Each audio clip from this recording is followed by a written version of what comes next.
तो hello everyone. तो देखिए आज की इस वीडियो में हम आपको बताएंगे कि फ्लक्स का मतलब क्या होता है। फ्लक्स जो वर्ड है इसका मतलब क्या होता है। तो इस वर्ड का मतलब बताने से पहले आप एक काम कीजिए, इस वीडियो को लाइक और चैनल को सब्सक्राइब करना बिल्कुल भी ना भूलें, क्योंकि मैं यहाँ डेली नए नए वर्ड्स इसी तरह लाते रहते हैं। तो फ्लक्स का मतलब भी होता है प्रवाह। प्रवाह मतलब क्या होता है, कोई चीज़ जो बह रहा हो यानी कि फ्लो हो रहा हो। या फ्लक्स का मतलब प्रचुर भी होता है यानी कि बहुत मात्रा में। या फिर फ्लक्स का मतलब बहकर निकलना, कोई भी चीज़ जो बहकर निकल रहा हो, तो इसी का मतलब होता है फ्लक्स। या फिर निरंतर परिवर्तन यानी कि निरंतर चेंजेस होना यानी कि परिवर्तन होना, तो इसका भी मतलब होता है दोस्तों फ्लक्स। तो चलिए इस वर्ड का यानी कि फ्लक्स वर्ड का हम लोग कुछ उदाहरण एग्जांपल्स देख लेते हैं, सीख लेते हैं, समझ लेते हैं।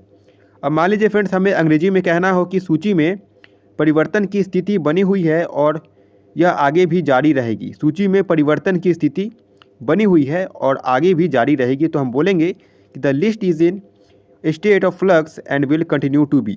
The list is in state of flux and will continue to be. तो दोस्तों जैसा कि मैंने आपको बताया कि जहाँ भी ये वर्ड दिखे ना फ्लक्स, इसका कुछ ही मतलब होता है। तो कुछ ही मतलब क्या?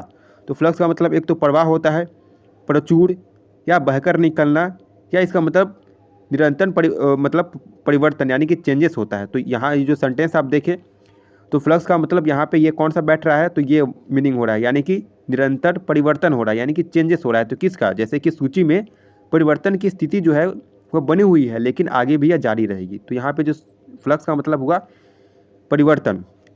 तो दोस्तों बस आपको इतना समझना है कि जहाँ भी ये जो वर्ड दिखे ना फ्लक्स, समझ जाइए कि इसका कुछ ही मीनिंग होता है। एक तो प्रवाह हुआ, प्रचुर, बहकर निकलना, या फिर निरंतर परिवर्तन।